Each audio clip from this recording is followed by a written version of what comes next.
What is up, you guys, and welcome back to my channel. So before I dive into the video, I wanted to let you guys know that there are still a few available spots for the first 10 for the meet and greet at CrimeCon this year. Purchase a ticket using our code CRIMEAFTERCRIME19 to get into the meet and greet that John Lorden and I are having.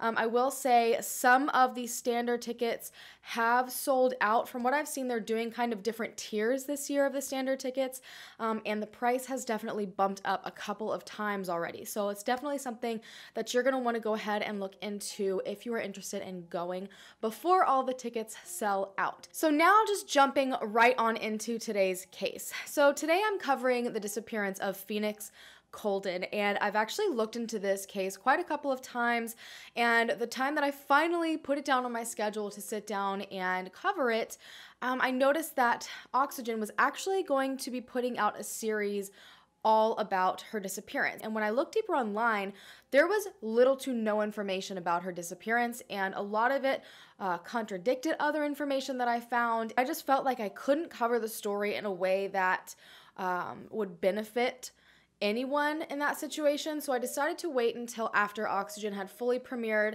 their, I think it was only 2 episodes of the case, to cover it. And that is why we are here today. I finally had the chance to sit down and watch the Oxygen series and do my own research, and man, it is a can of worms. So let's go ahead and just get right into it. It's very confusing, it's very hard to follow, so I'm interested to see what your theories are at the end of this, because there are plenty of theories, let me tell you that. So Phoenix was 23 years old when she went missing from Spanish Lake, Missouri on December 18th, 2011. She technically, however, was reported missing on December 19th, 2011, early in the morning.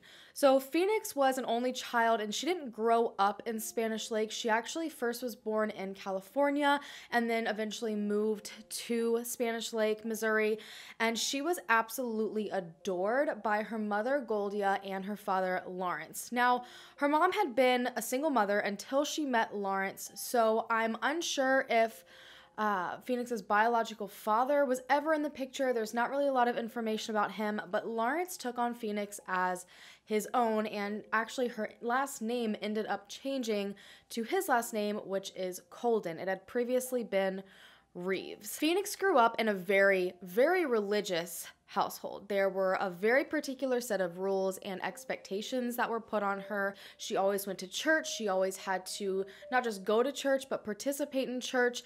It was just a very structured at-home setting. And she also ended up being homeschooled by her mother, and she flourished in homeschool from everything that I have read. She loved learning. She loved having the extra time to learn how to play all sorts of instruments. I mean, she played all sorts of things, but she mainly loved her piano.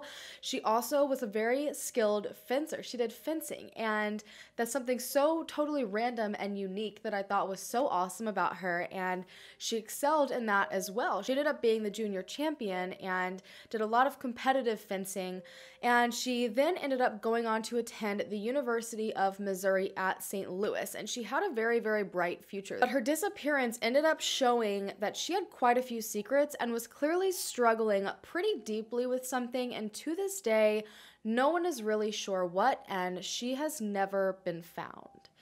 So Phoenix had been living in an apartment while going to college, and you can imagine that is probably quite the transition. As I said, very religious, very strict. She was under a very particular set of rules, and when she went off into college, it was a whole new experience for her. It is something that she had never really been a part of before, and she had been living in an apartment with her friend. And about 6 months prior to her disappearance, she ended up moving back to her parents' house, and I'm not quite sure why. I feel like it had something to do with her parents, but I don't know if I'm just remembering that entirely incorrectly. But she did. She moved back in, and at this point, she was 23 years old, moving back in with her parents. She was a junior in college, so I'm sure that was kind of quite the transition back and was more than likely a little bit difficult for her.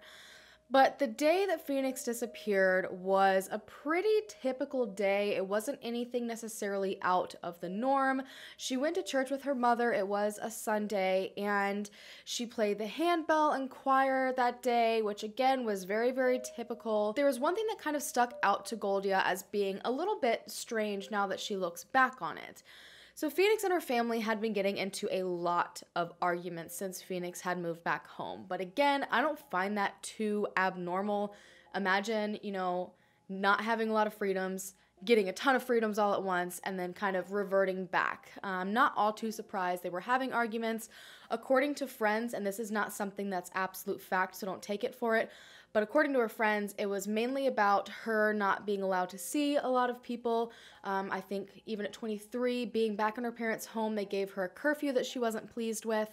But basically, they were just having arguments. And every family has arguments, and most of their life, they handled them. They never ignored them and moved on. They handled their arguments, they got over it. But unfortunately, since she'd been home, things just seemed to escalate, and it was a lot more difficult to get through these arguments with Phoenix. His arguments seemed to really be bothering Phoenix in particular that day, because on the way home from church, she actually said something to her mom. She said, I really would like to get back to how we used to be. I miss the way we used to be. I want to be back there. It was obvious to her mom that it was something that had been on her mind, and she was thinking, thank goodness, because I feel like we really lost touch when you went to college, and it was kind of an exciting moment for the both of them.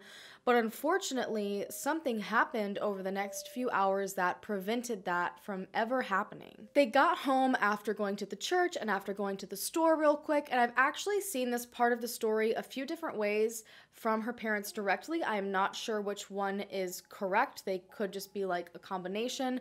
But I have seen that when they got home, she went inside, she changed her clothes, and then she went out and grabbed a basketball and was playing around outside because it was a little bit warmer than usual that day. According to her parents, after being outside for a little bit, they, got home at around 2 that day. She went and sat in her car. Now, this wasn't anything odd.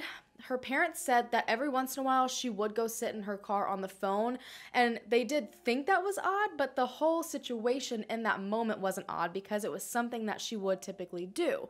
But somewhere around, I think, 3 p.m., she ended up just backing out of the driveway and leaving.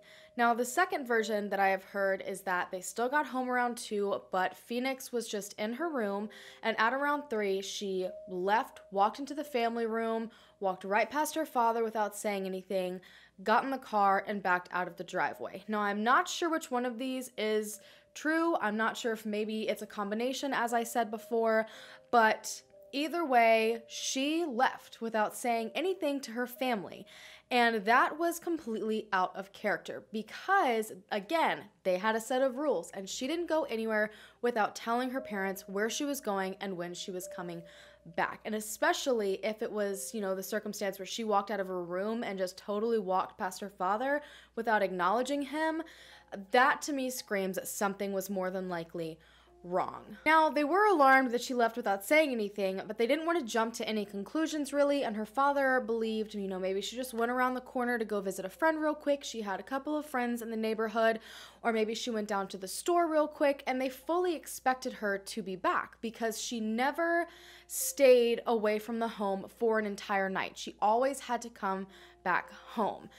But unfortunately, time ticked on and she never came back, and around midnight that night, they both said, something's not right here, but we will give her a little bit more time. And by the next morning, the car still wasn't there. Phoenix was still nowhere to be seen. She hadn't contacted her family. She wasn't answering her phone. So they decided to go ahead and call authorities. Now, while they were waiting for authorities, they called friends, they called family, they called local hospitals, they called everywhere they could to see if maybe something happened because at this point, they knew their daughter. They knew she didn't run away. They knew she didn't just disappear without saying something. So to them, in their mind, something serious had to have happened in order for her to not come home and not say anything to them. But unfortunately, not a single person had heard from her. No hospital had admitted her. There was absolutely nothing. Now, when authorities came and found out that Phoenix was 23 years old, this kind of screwed the investigation from the start because we've gone through this before. technically, as an adult, you are allowed to disappear. And from a legal standpoint, what they saw is that Phoenix simply left willingly, and there was absolutely no sign of foul play. The only sign is that maybe she just didn't want to live with her parents and or talk to them. So they filed her as missing, they ran her plates and nothing came back, and basically that's all they did. But 2 weeks later, authorities were really wishing that they had taken her parents' pleas seriously. About 3 hours after Phoenix had left the house, around 5:30, I think, in the afternoon, a 911 phone call came in East St. Louis saying that there was a black Chevy Blazer, the same kind of car that Phoenix drove, parked on the side of the road. Now, this was about a 25-minute drive from her home, but the area was not a good area. So to kind of explain everything, there's St. Louis, Missouri.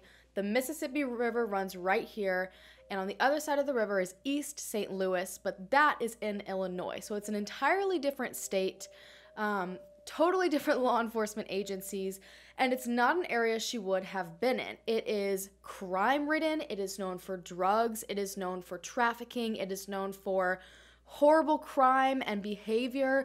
A lot of people that live directly outside of East St. Louis and people that live in St. Louis, Missouri, that have lived there their whole life, majority of them haven't even ever been into East St. Louis because of how dangerous it is. It's one of those places that you don't go there unless you have a very specific reason, and even those reasons usually end up being you want to buy drugs, you want to go to a strip club, you want to go, rob a car. I mean, it's just not a good place. There is nothing really positive about that area. And unfortunately, when the car was found, nobody connected anything, hence why it took 2 whole weeks for the family to know.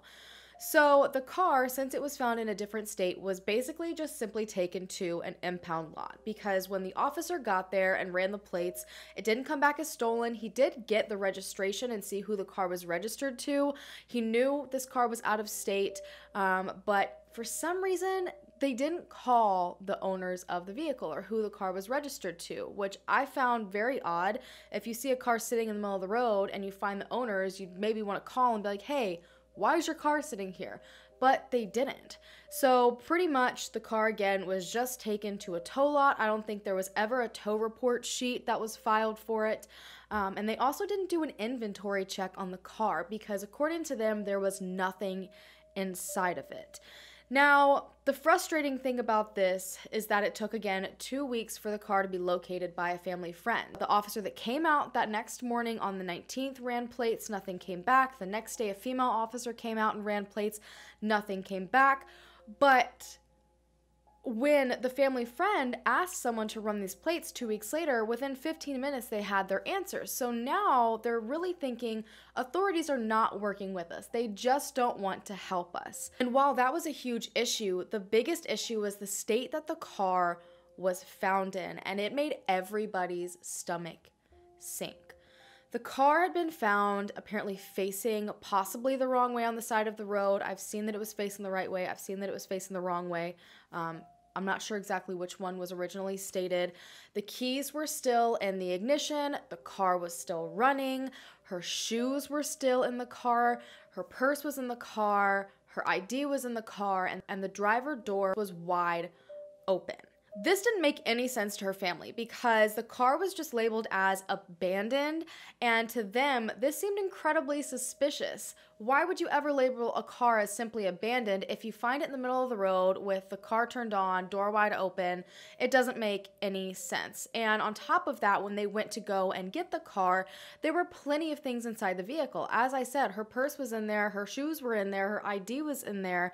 So the fact that all these things were inside the vehicle on top of the way the vehicle was found, they were absolutely infuriated, especially because they knew that Goldia was the owner of the vehicle, and if they had simply just called the family might have found out something was very wrong within 3 hours of Phoenix disappearing as opposed to 2 whole weeks. But authorities said that they did absolutely everything they could have done in this situation. They said that the car was found before Phoenix was even reported missing. So even if they had run as many things as they possibly could on it, they never would have gotten a flag or any sort of alert back because the car was never reported as stolen, wasn't reported a missing person yet.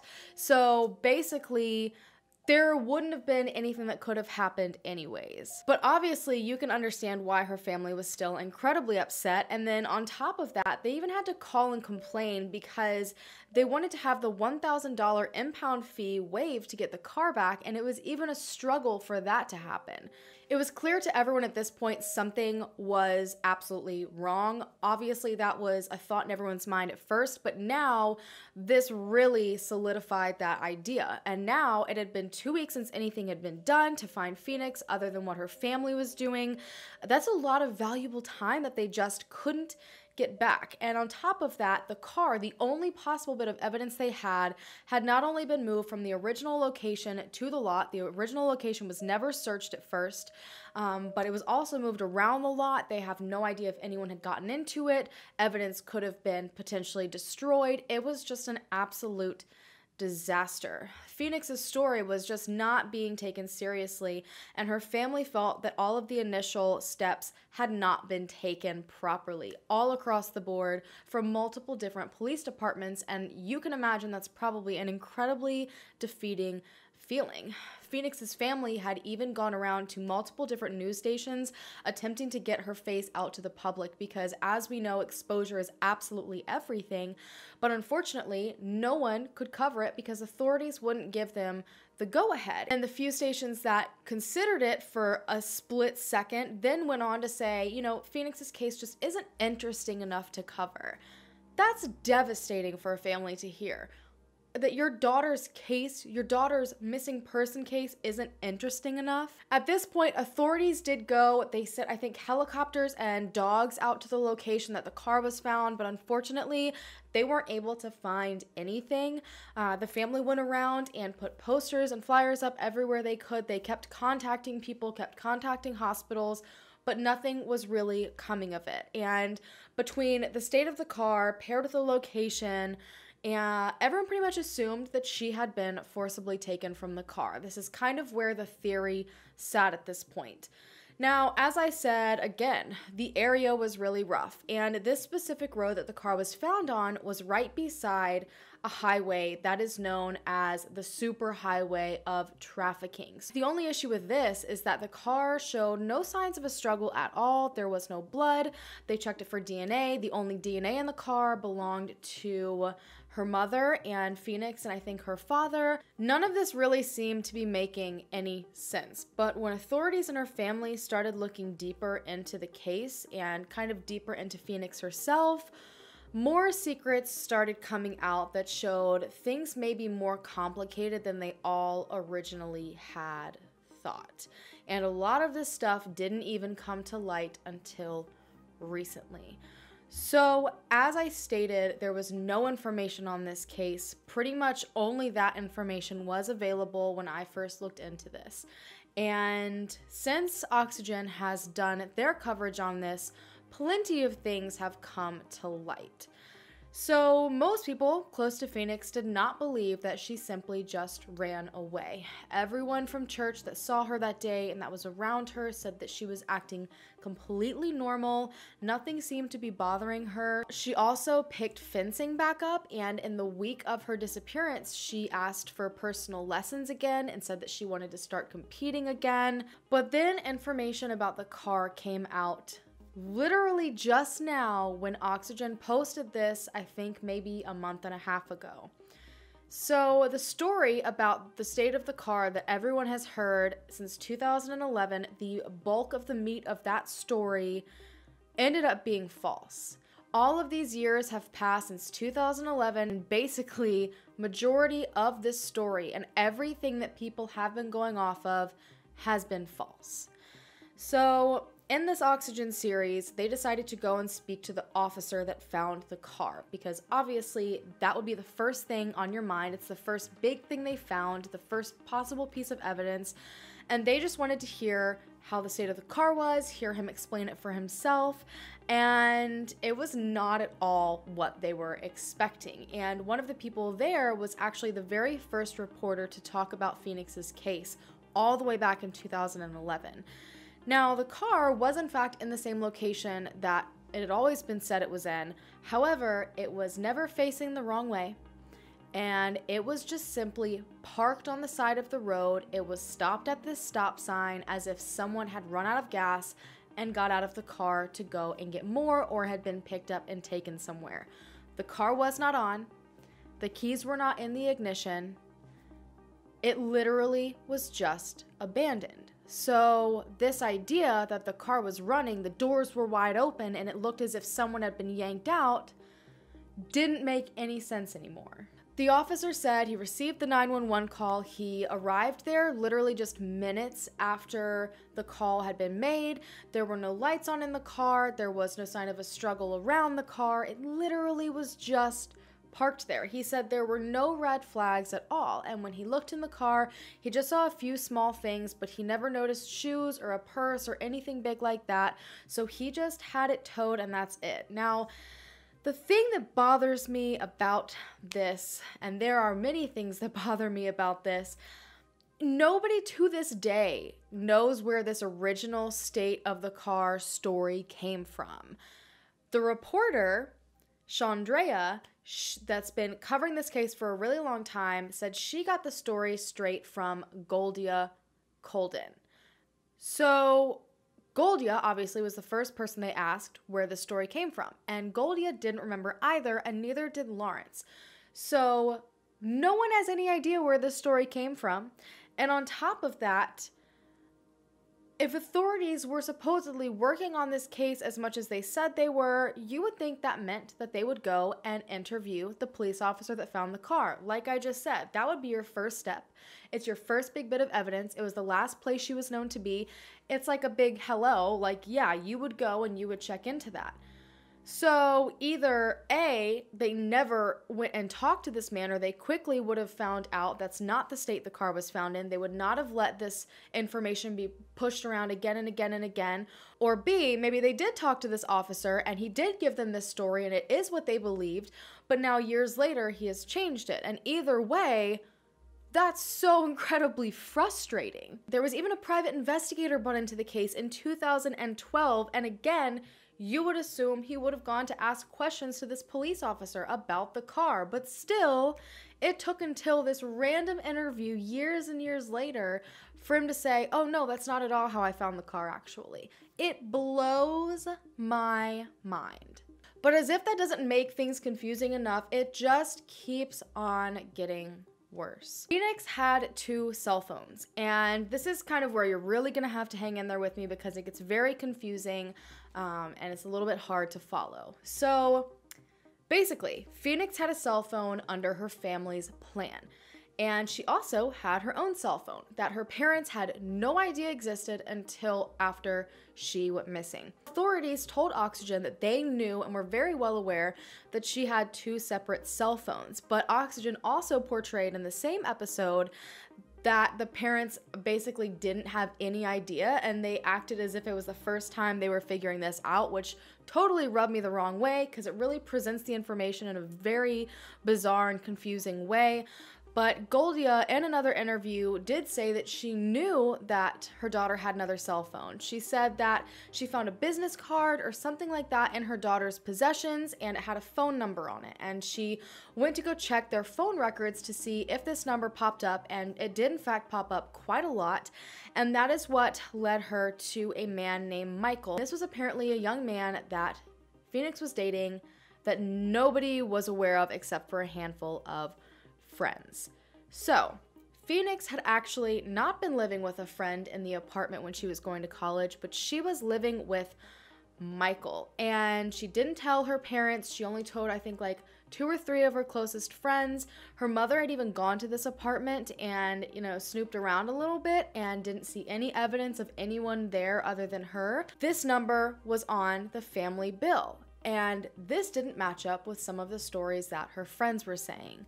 So according to some of Phoenix's friends, the second cell phone that she had was to communicate with Michael, because she said her parents got the bill and it always had a list of the different numbers that she had contacted, and she didn't want them to know about this guy, so she used her second cell phone for that. But when the phone bill was gone through by her family, by authorities, by Oxygen, this number was contacted all day long, all through the night, constant communication, so she clearly wasn't hiding her phone calls with Michael by using the second phone.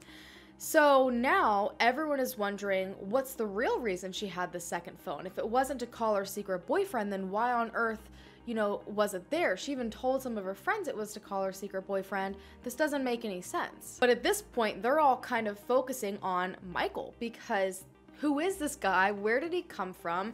Nobody knew he existed but a handful of people. Now, Michael was in pretty constant communication with Phoenix. They talked to each other multiple times during the day, all throughout the night, and it really increased in the month to the week or so before her disappearance, so authorities went to question him.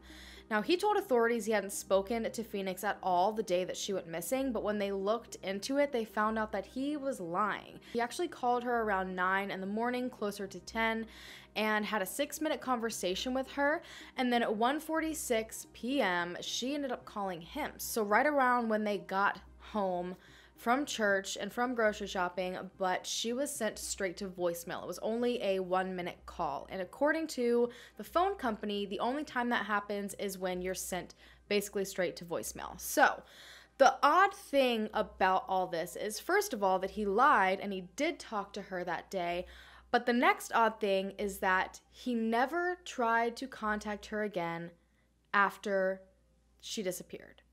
So keep in mind, at this point, they had talked multiple times a day. The day prior to her disappearance, they actually spoke on the phone 10 separate times, and the last time they were on the phone for an hour and a half. This is something that was a pattern. It was a behavior, a consistent behavior for months and months and months. This was something very common. So it's very odd that she called him at 1:46 right before disappearing, went straight to voicemail, and he never called her back, ever.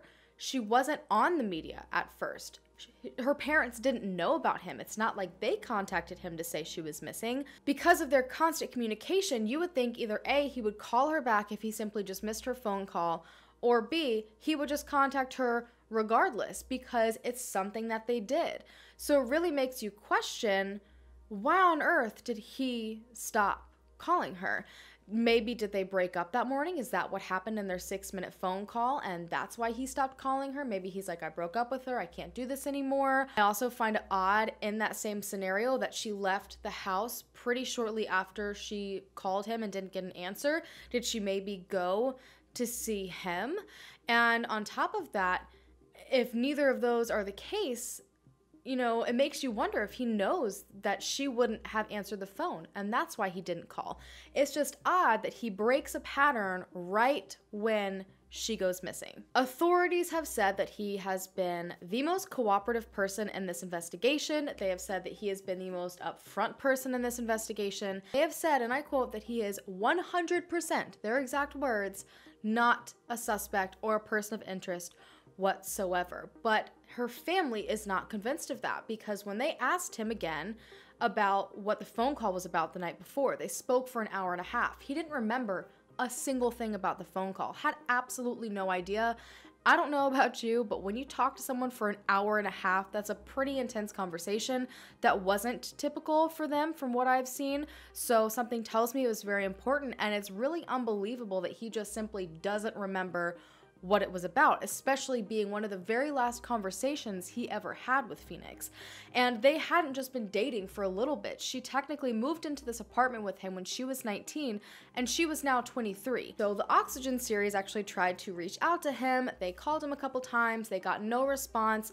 So they ended up going to his apartment, and someone had seen him walking in there. They knew he was there, or they were at least pretty sure. And they knocked on the door, but no one would come. They heard people in there. They had people say he had just walked in, but nothing. So now everybody was wondering, why on earth won't he talk to anybody? So at this point, there are still so many different questions about him, but there were also a ton of questions about the second cell phone, because originally, they believed it was to call him, but they were able to prove that as false pretty quickly. And because this phone was hers, her parents had no way of really receiving any of the call log. Authorities had that. They wouldn't release it to anybody because they said that they wanted to keep it in case things changed direction in the case. And that was their exact wording. They even had actually GPS tracked both of the cell phones for that day, and they have all of that information, but again, they're holding it tight. And honestly, I can't blame them, because there's so little information in this case that they need to hold on to whatever they can to protect it, because if there ever comes a time where there needs to be, you know, a trial of any sort, they are heavily going to rely on these small pieces of information. Oxygen kept trying to reach out to different people, hoping that maybe someone had some sort of information, maybe some of her friends. They wanted to really get more of an insight into Phoenix herself, and they ended up being able to talk to her best friend, Akira. Now, Akira had never, from what I've seen, pretty much spoken to anyone about Phoenix's disappearance. She took it incredibly hard. So Akira and Phoenix lived on the exact same street, and that's how they met each other. Phoenix's mom also just wasn't a big fan of Akira. She believed that she was a bad influence. At least that's what Akira has said. But according to Akira, Phoenix really confided in her a lot, and she said that she didn't like homeschooling, that she felt like she couldn't experience anything. She wanted to be able to go to prom. She wanted to be able to, you know, experience what it was like being around, you know, different people and making different friends. So she was really looking forward to her college experience. And Akira said that the moment that Phoenix moved back home 6 months before her disappearance, that's when everything with Phoenix really started going downhill. Akira said that Phoenix constantly seemed irritated. She was very down, very sad, upset a lot of the time. She didn't seem very happy. She didn't seem very excited about anything. Imagine, though, what it would be like to go from, again, being under a decent amount of control to going to college and basically having nobody control you, to going back to your parents' house. That's going to be a difficult transition for, I think, pretty much anyone, regardless of their personal situation. But more than that, Akira said that Phoenix drastically started changing and was becoming very paranoid.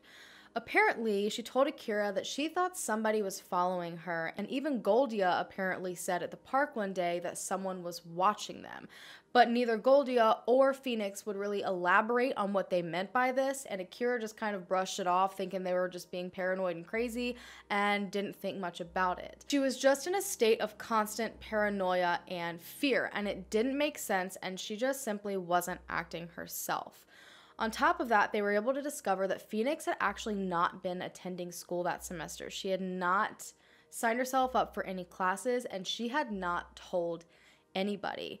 She even met one of her best friends during Thanksgiving break. This is someone that she had been really, really close friends with all through high school, and she didn't tell him. She lied to his face, said that school was great, she was having a good time, but she wasn't even in school anymore. And she was someone who, again, maybe she didn't fully enjoy homeschooling, but she still loved to learn. She loved learning new things. She was on the dean's list in school.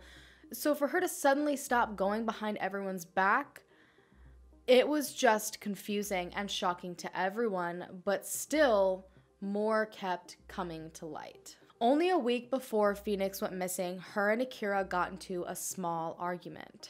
Phoenix apparently confronted Akira, saying that she believed she was saying bad things about her behind her back.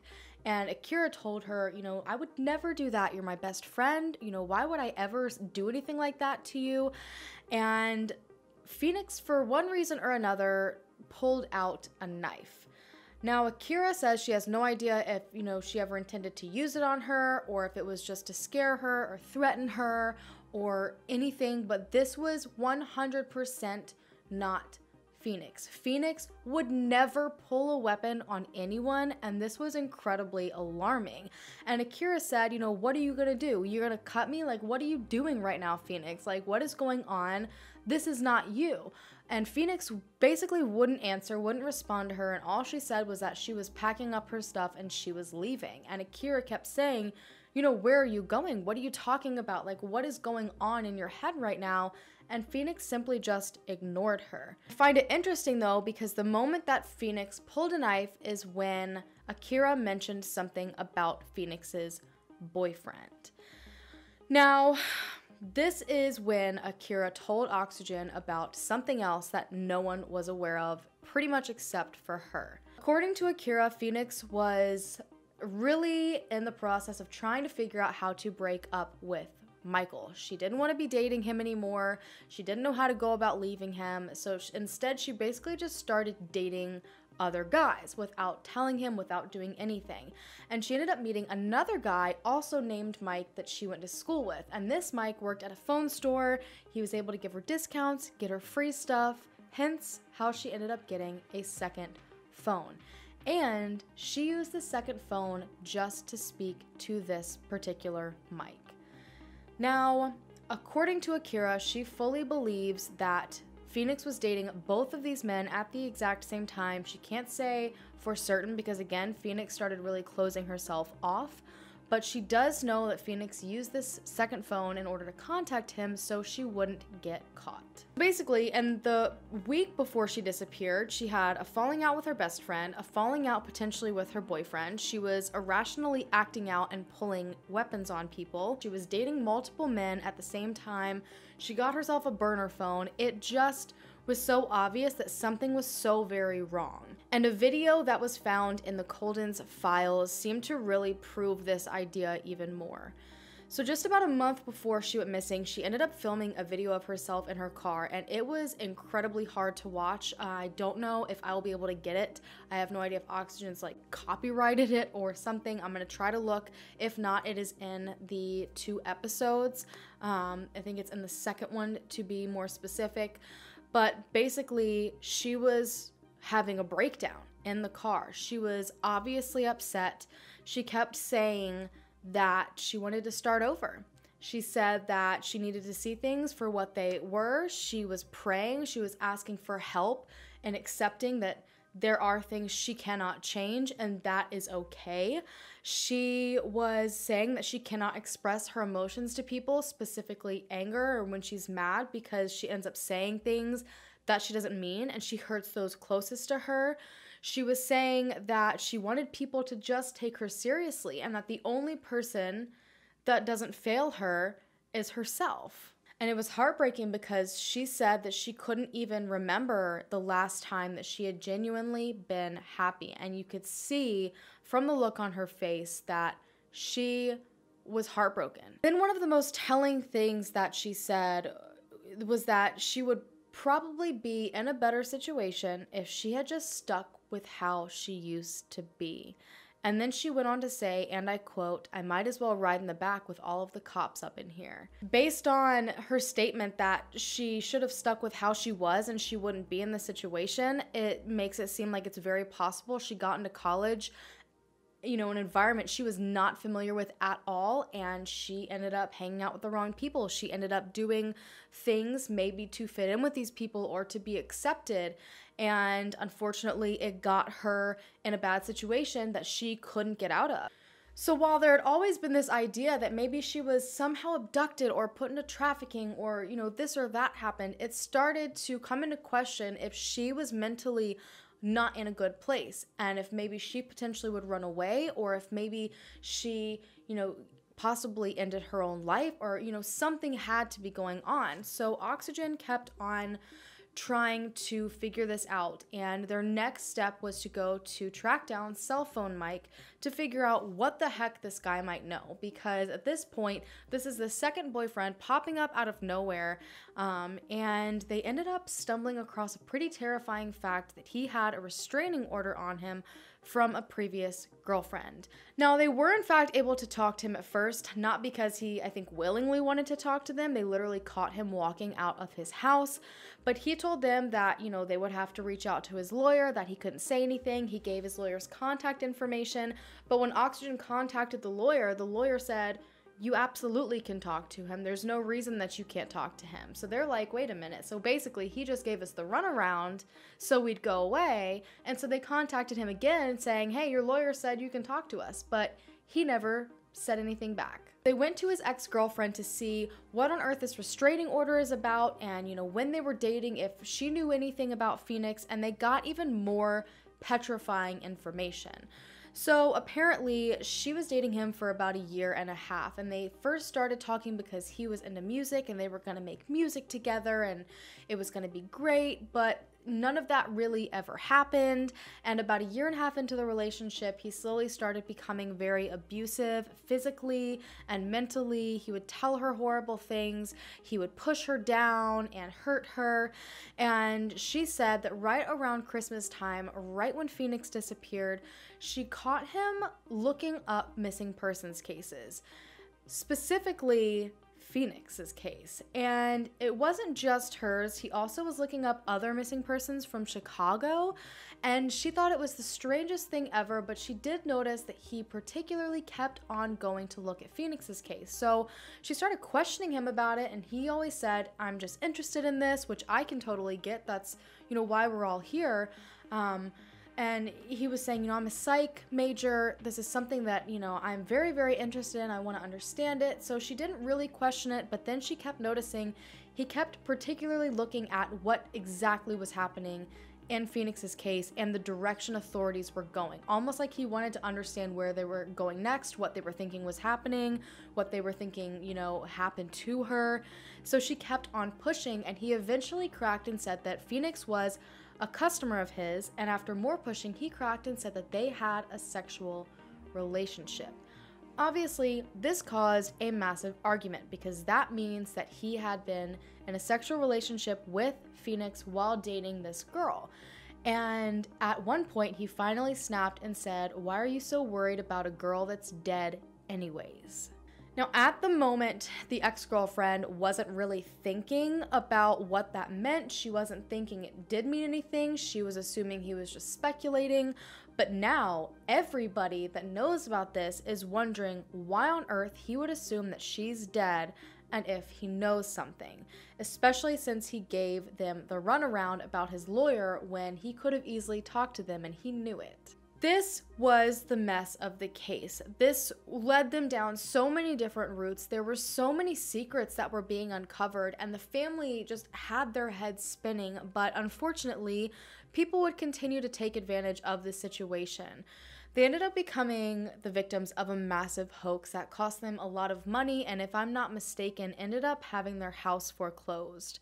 There had recently been a pretty big trafficking bust in St. Louis, I think East St. Louis actually specifically, and the Coldons received a phone call from someone claiming that Phoenix had been trafficked and taken down to Texas. This was taken incredibly seriously for obvious reasons, but also because this bust that had just recently been made had direct ties to Texas. So they're thinking, this is absolutely valid, we have to chase this down.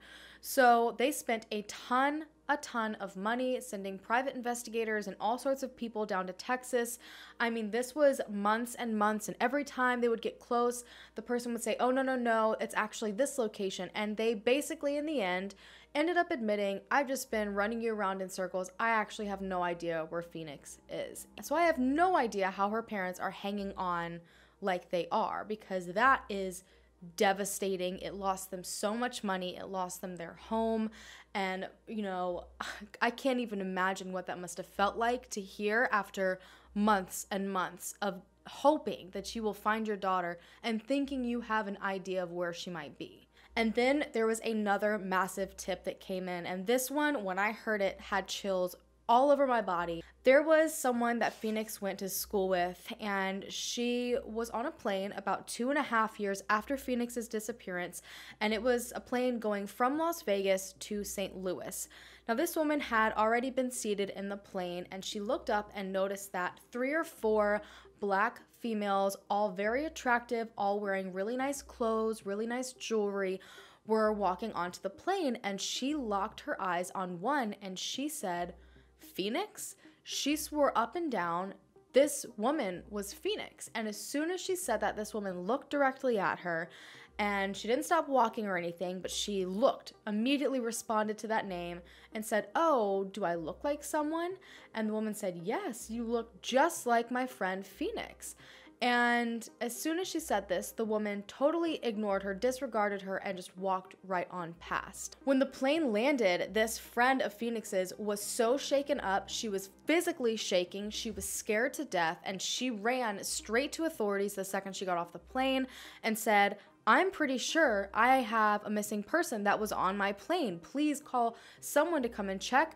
She's been missing for 2.5 years. I went to school with her." She was a 9 out of 10 on her certainty that this was in fact Phoenix, and authorities dispersed all over the airport. They searched absolutely everything, but they were never able to find this woman. They also discovered that Phoenix had been stealing savings bonds from her parents' safe while she was in college, and this wasn't even in the 6 months that she was home. This was before that, and they have no idea why she took these.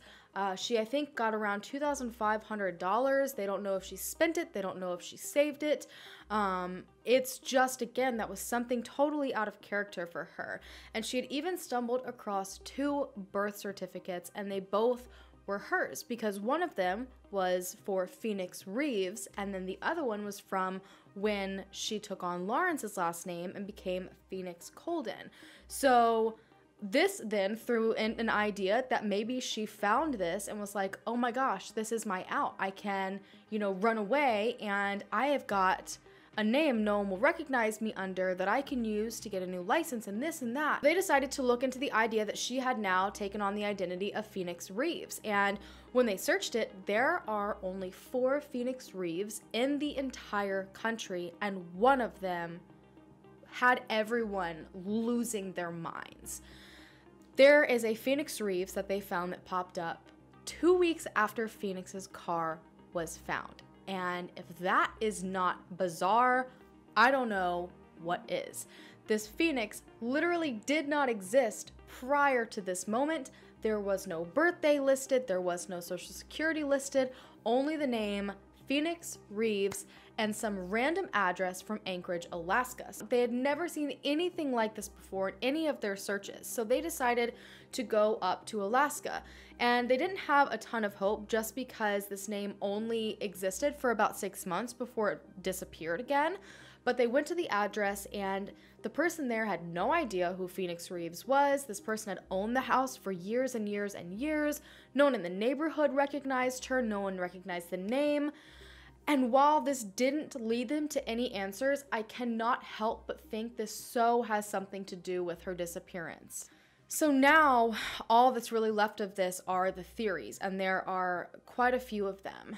One of the largest theories is that she ran away or she planned her disappearance. Now, the reason I think people go to this idea a lot is because of the evidence pointing towards her struggling emotionally. She apparently had gone to her mother a few weeks prior to her disappearance and asked to go to counseling, but I haven't seen if she told her mother why. But she had herself, in fact, stated that she wanted to start over. She wanted to run away and to leave. So this isn't one of those situations where, you think someone's run away, but they've never ever mentioned anything like that before. This is something that she had said on more than one occasion. She was going through something very, very serious emotionally, and she felt like she couldn't tell her parents, whether that's because she felt they would be disappointed in her or because she, thought that she did something very, very wrong. I can imagine that she felt pretty lonely and she felt pretty defeated, and probably to her, the easiest way to escape all this mess was to run away. She kept saying she couldn't start over, that the people around her didn't care about her. you know, the easiest solution to that, potentially in her eyes, could have been, okay, well, let's just get rid of all these problems. Let's get rid of the people around me by running, and I won't have to disappoint my parents if I leave. People believe that her taking a semester off of school was for her to basically prepare to run away. People believe that this money was taken in order to prepare for her to run away. But if you think about it, a lot of people actually do take semesters off. I don't think it's that odd, especially being in such a new environment. Maybe she just needed a breather. But one of my biggest hesitations about this is how on earth would she have possibly concealed herself for this long? It is difficult to disappear. Very difficult. People still do it. It's not impossible, but it takes a lot of preparations. Maybe the $2,500 was for her to give money to someone to pay them to help her create a new identity. Maybe that could explain it. But still, that's kind of a lot, and it's very, very difficult to accomplish that. And even if she had been able to get a new identity and do all these things, staying away from her parents would have been very difficult. That's all she knew her entire life. They were the people that she was closest to. And I feel like, unfortunately, a lot of people see that they were very strict and had very high expectations of her, and they see all the secrets that she kept from them, and they immediately assume, oh, well, she couldn't stand her parents, or she had huge issues with her home life. But everyone fights with their parents. Everybody lies to their parents, especially being in a home that religious, and the specific rules that she did have. Of course, she's not going to tell her mom that she's dating some guy. Of course, she's not going to say that she's also moved in with this guy that she's not married to and that they've never met. To me, that doesn't necessarily indicate that she had a horrible home life. She just might not have agreed with it and decided to keep her new part of her life away from them. It also was only a week before Christmas that this all happened, and she also knew that her parents actually needed to use her car because their car was being worked on. So her vehicle was the only vehicle. Her parents were heavily relying on her at that time. And again, a week before Christmas, it just doesn't really make sense that she would choose that time of all times to go unless there was something really crazy going on, which again, we can't really rule out. Now, the next theory is that she was randomly abducted, and I think this is the least believed theory out there, the least plausible one. While it is always a possibility simply because there's not enough information to rule it out at this point, she left her house without telling her parents, and that's what I always come back to when it comes to this random abduction theory. That was out of character for her. They've said it. Everyone has said it. I mean, she met with some of her friends on her porch. Like, she didn't go anywhere without her parents telling her okay, pretty much, even at 23 years old. So to me, her just blatantly walking past her father, her leaving without saying anything, probably offers the most insight into what might have been going on before she disappeared. Keep in mind, she had just tried to call her boyfriend not that long before she left. She was sent straight to voicemail. He never tried to contact her back. That was not something that was normal for their relationship. I think it's very likely something went very wrong, and her parents have stated that they know the relationship ended. I don't know how they know that. They never really, spoke more on it. Just based on all of her behavior and activity leading up to her disappearance, the way that she left her house, I just have a hard time believing that this is a huge possibility. Plus, that would mean that there was likely a struggle. She was very paranoid. Everybody knew it. Her best friends knew it. She carried a knife with her. She was ready for something. She believed someone was watching her. It would have taken a lot to catch her off guard in this time, and if a stranger approached her, she likely would have fought back. And she took fencing. She, while she might not have had a sword, she still knew how to defend herself for the most part. So to me, if she was randomly abducted, there would be more of a sign of that in her car, and there's just not. Some people believe that maybe she was abducted or taken somewhere because she was going to a friend's house, or she was going to the gas station or the grocery store.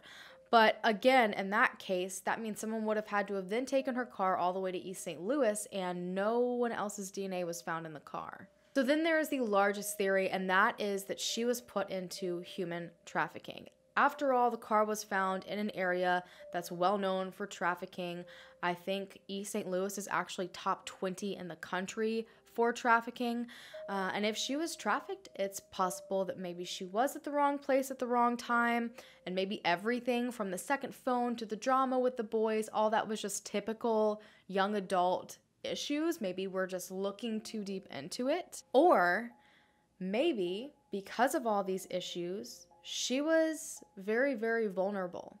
And that's exactly what traffickers are looking for. People involved with trafficking will groom their victims. They don't always just kind of snatch random people that they see out in, parking lots or in stores. It's just not always that situation. And she could have easily opened up to the wrong person about her struggles, about her feelings, and this person could have promised her all the right things, and tricked her entirely, pretty much. Will feed you ideas that make you pull away from people, because if they do that, if you successfully separate yourself in, many different ways from those closest to you, they're more likely to be able to pull off abducting you and putting you into trafficking. And if you look again at all the information in this case, that's exactly kind of what was going on. It can even be someone that pretends to be your boyfriend and, manages to gain your trust, and then all of a sudden things go wrong and they use your weaknesses against you. And I find this particularly interesting because Phoenix's mom said that she actually found a note in Phoenix's belongings, and it seemed to be,